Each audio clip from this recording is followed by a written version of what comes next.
Welcome to Prajavahini. I'm Archana Swamy. This week's topic on Find Your Coach is physiotherapy. In today's conversation, let's understand why it's important to choose a right physio and what are the challenges in getting fit after an injury and how to maintain the fitness.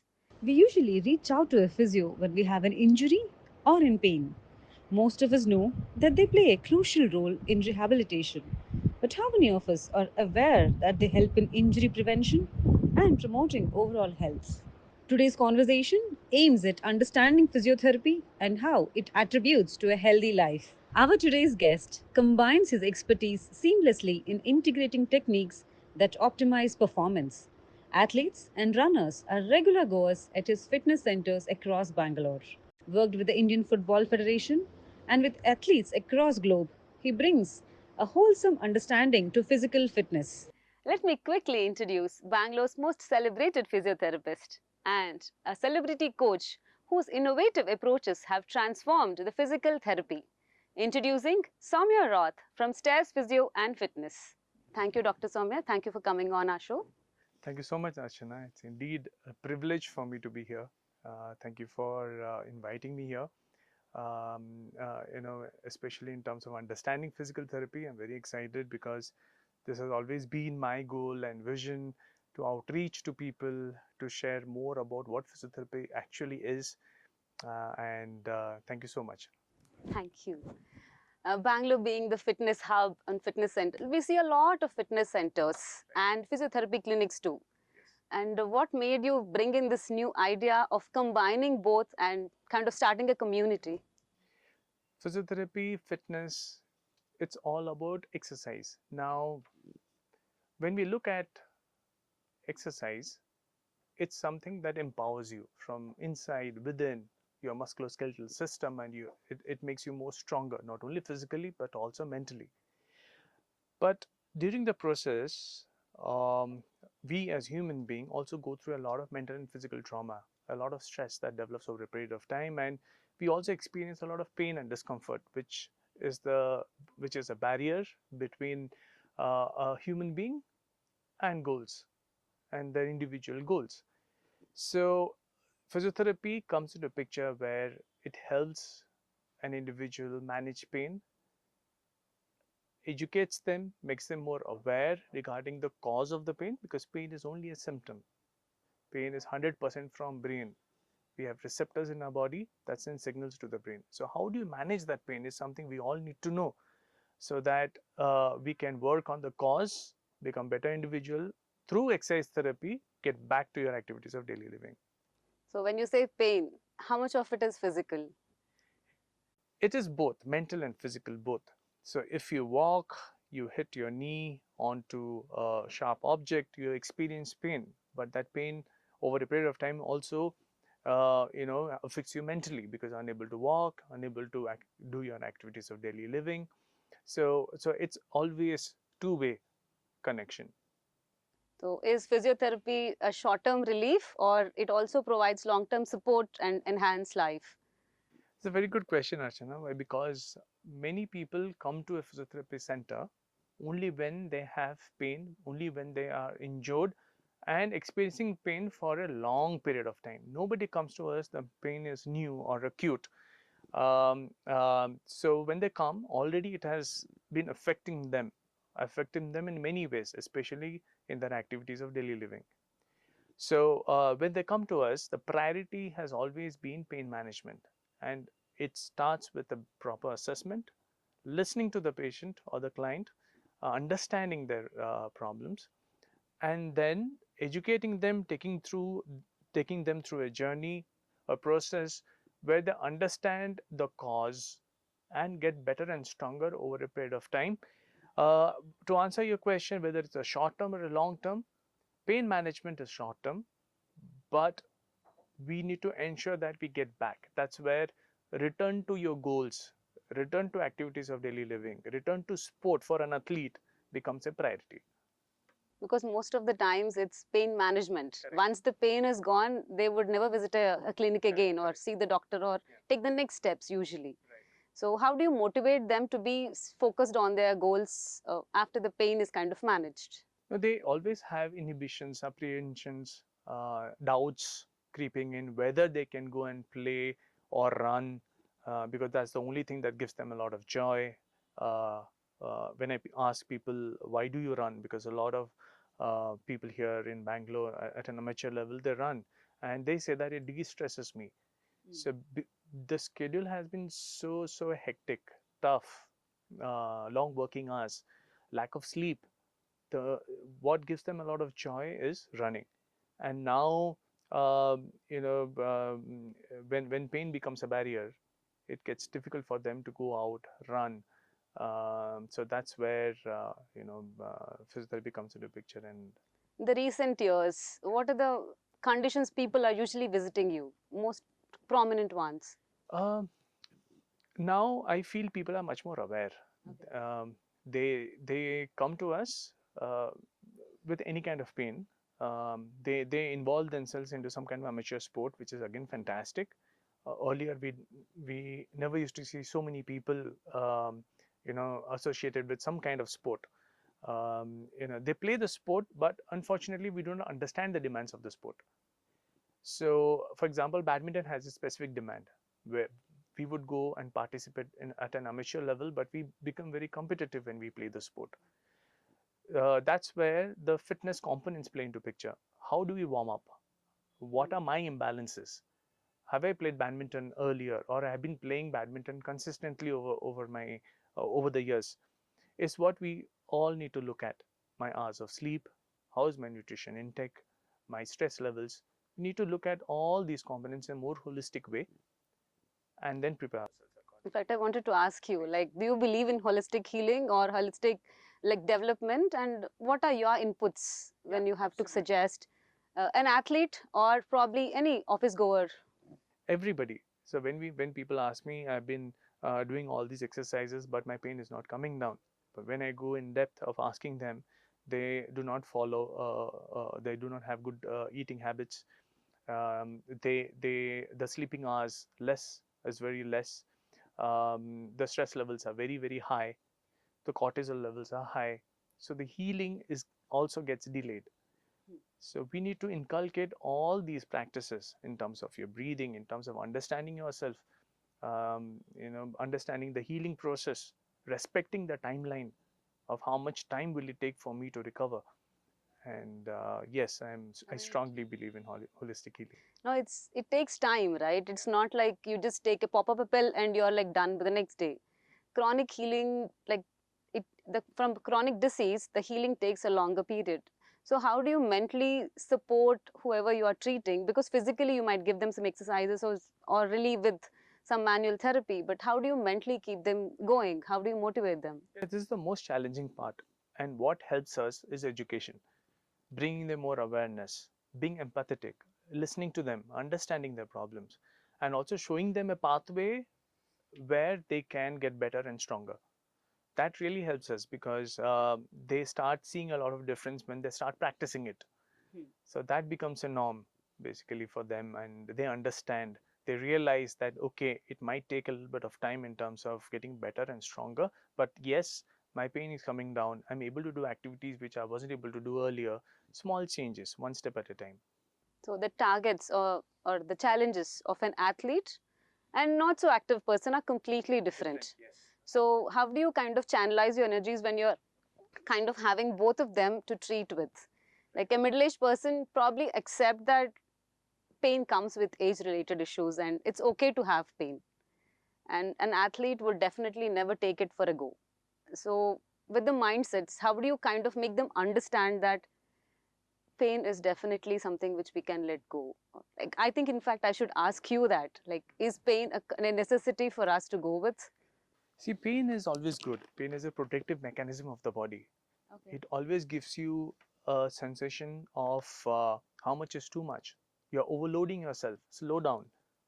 So, if there any abnormality or any soft tissue irritation in the body, there would be pain. If there's any kind of threat, it may be mentally, there would be pain and discomfort in different parts of the body. Uh, so, pain is absolutely necessary, Okay. but we also need to know how to manage it because consistent and chronic pain is not good again. if you're injured, it has a timeline. It should be okay in 3 days to 5 days. If it's grade 1 or grade 2, or you have some kind of fracture, it will take again 4 weeks to 6 weeks to get back.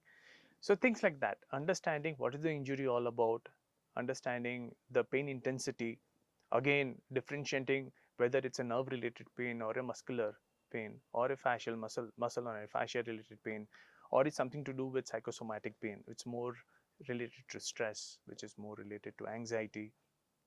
The amateur athlete and the, somebody who is like a serious athlete, a professional athlete, the difference of about pain management in both the population is the a professional athlete, they have very high pain thresholds because of the conditioning that they go through, because of the demand of the sport, the challenges of the sport. And of course there's a team who tries to educate them all the time, support them in every way possible, because sport, you'll have injuries because you try to push yourself, give your best, and it's mentally and physically very demanding, so athletes tend to get injured. That's why we have a team or a support staff system working behind to help them get better and stronger. That doesn't happen with a mature athlete. They start playing a sport because of inactivity and the sedentary lifestyle. The introduction to pain itself would be something very new, and that's where when they get injured, first thing is they do not know what to do. That actually increases the pain intensity almost double, because action is not exactly, they do not know how to go about it, or they can't play anymore. That's the first thing that comes to their mind. So that's where where a support system in place, where they know where to go to, and a proper guidance in terms of rehabilitation, managing the injury, managing the pain, plays a very important role there. So, is pain-free living possible? It's always a balance. Okay, like we all go through different challenges in our life every day. Okay, stress is always there in our lives. Okay, and we are slowly going through this aging process. We do have wear and tear process also happening in our body, right? We the most important part here is we are talking about musculoskeletal pain, where we lose muscle as we age. After the age of 30 to 35, we lose 3% muscle every year.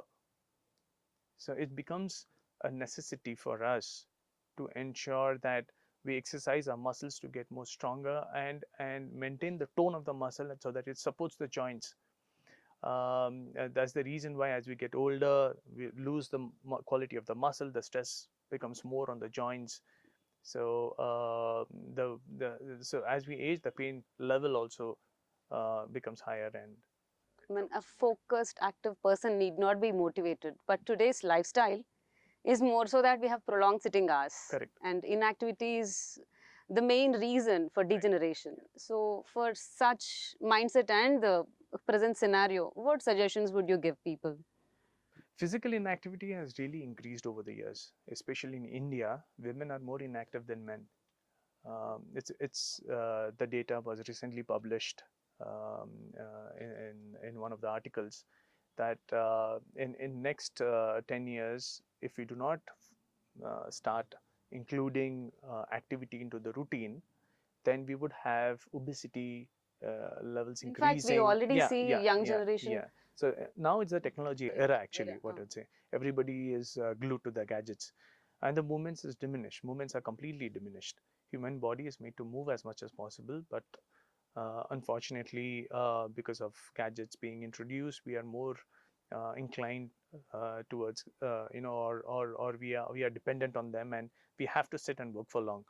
So that is one of the biggest reason behind a lot of stress, not only on the joints and overall development. We start putting on weight, a lot of health complications, a lot of cardiac conditions, a lot of cardiac diseases happens because of inactivity. How do we manage the degeneration? What do we Right, do to get active? right. 5 tips, if you can tell, to kind of not have such a sedentary life. We all need to understand various components of fitness that we need to take care of. One is your cardiovascular conditioning. Do I walk? Am I able to walk for 30 minutes? Or am I able to walk for 45 minutes or to an hour? Uh, or am I able to swim? Or am I able to cycle? These kind of workouts help you improve your cardiovascular endurance overall. Okay, that's how you create a good base. You have a good capability of between heart and lungs to function. The other parameters are stability, Hmm. overall strength, how much you can lift, how much you can load, are you able to take your own body weight, or you sitting to standing, you have to hold your knees and stand. How many times can you do that? Can you squat? Can you lunge? These are all activities of daily living. Can I bend forward? Hmm. Things like that. You know, I'm able to bend forward, touch the floor, where my flexibility comes into picture. Your mobility, your flexibility. We need to focus on all these parameters and try to inculcate or include these simple exercises into the routine, like wall sit.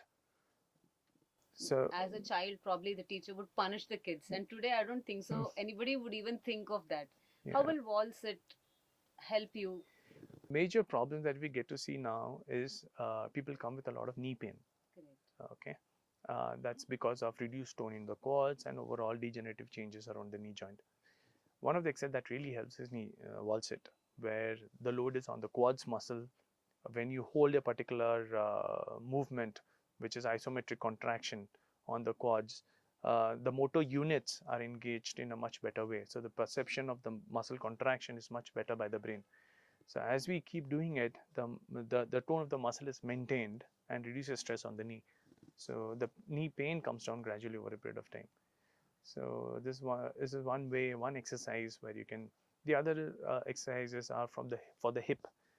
The strengthening exercise for the hip is very, very, very important You see a because, lot of people yeah, complaining about low back low pain. back pains where the gluteal strengthening plays a very, even for the knee pain, it's important for us to understand, uh, again, to understand the cause of the pain. Most of the pain around the knee comes because of weak hips. If the gluteal or the hip muscles are weaker, then the stress comes onto the knee. That's where treating the cause comes into picture. So we do manual therapy, treat with the hands, soft tissue manipulation, joint mobilization to ensure that the stress comes down around the knee joint. And then we strengthen the hip and the quads so that the entire kinematic chain is taken care of. So that's where you treat the cause. It's not like you pop up a pill, but you Correct. treat the root cause so Yeah. that you don't have a further issue. Yeah. Yeah. Yeah. And in the same way, the complete body is managed, or like. Yeah. We have to take the entire body as a unit, because every movement, your entire body is responsible to ensure that the movement is done. We can't say that I'm moving only the wrist Huh.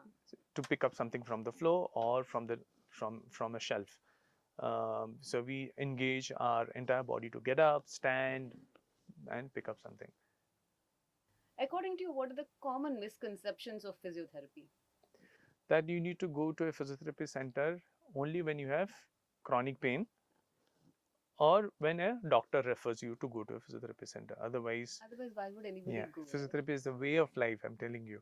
Why? Because it gives you a better understanding and awareness through musculoskeletal assessment. How do you stand?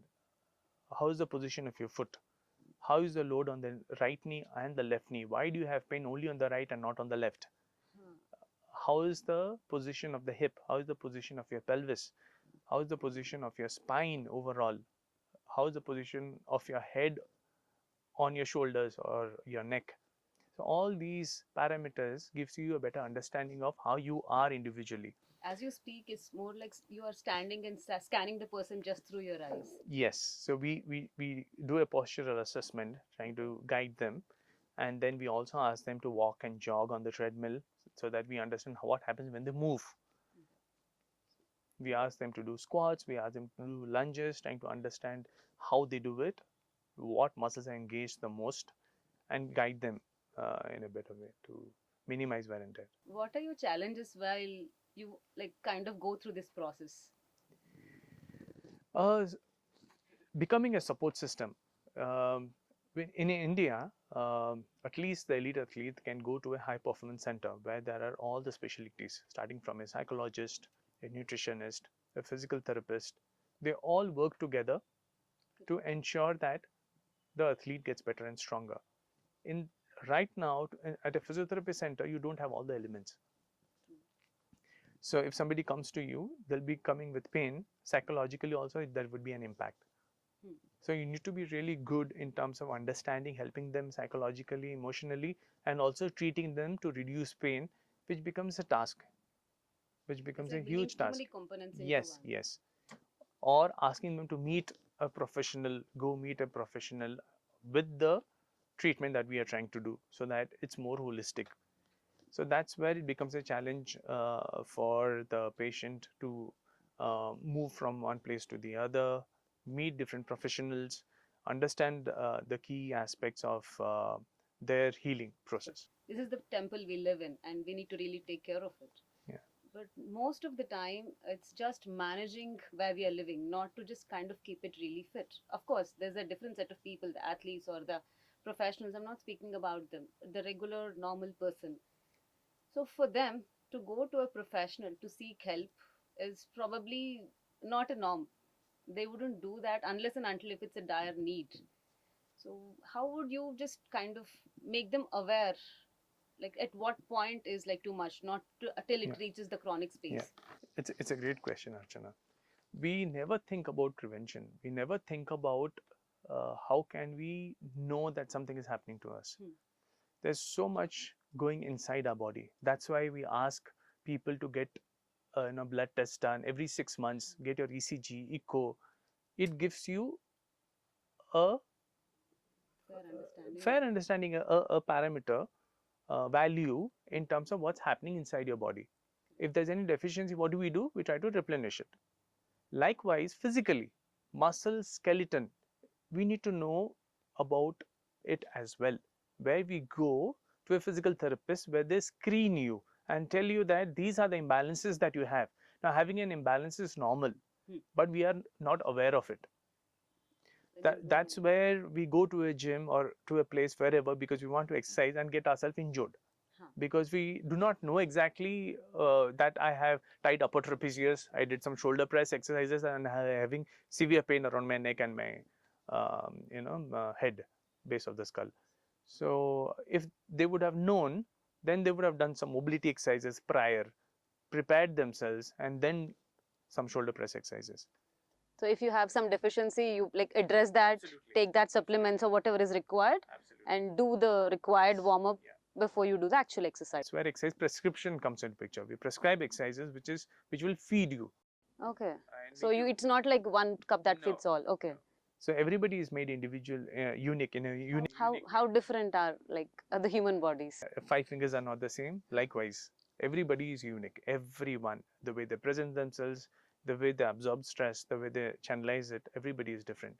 So we need to plan exercises accordingly.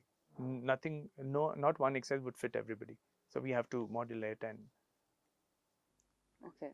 So how challenging it is to kind of curate it for somebody who has no sport background or no fitness background, and suddenly they want to kind of start a sport or get back after an injury.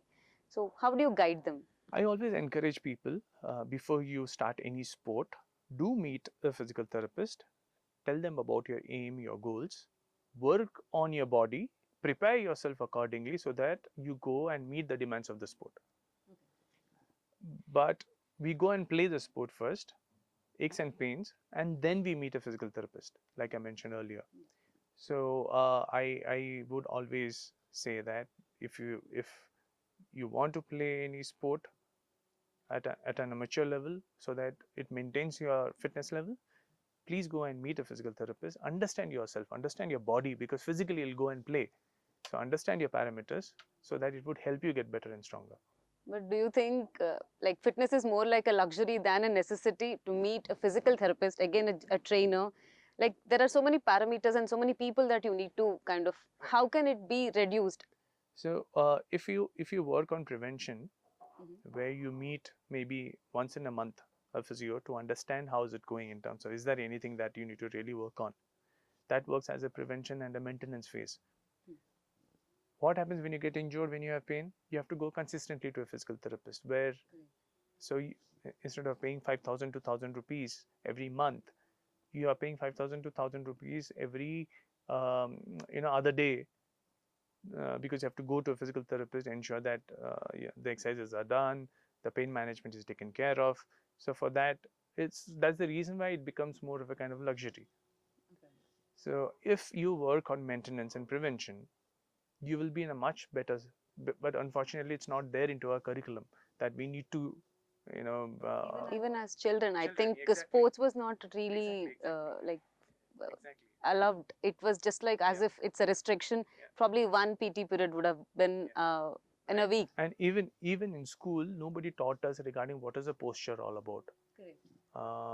What are the different muscles of the body, what happens when you stand, what happens when you walk, what happens when there's a sedentary lifestyle. Right now in this era, it's a mandate that every school should inculcate an education program regarding teaching children regarding what is posture all about.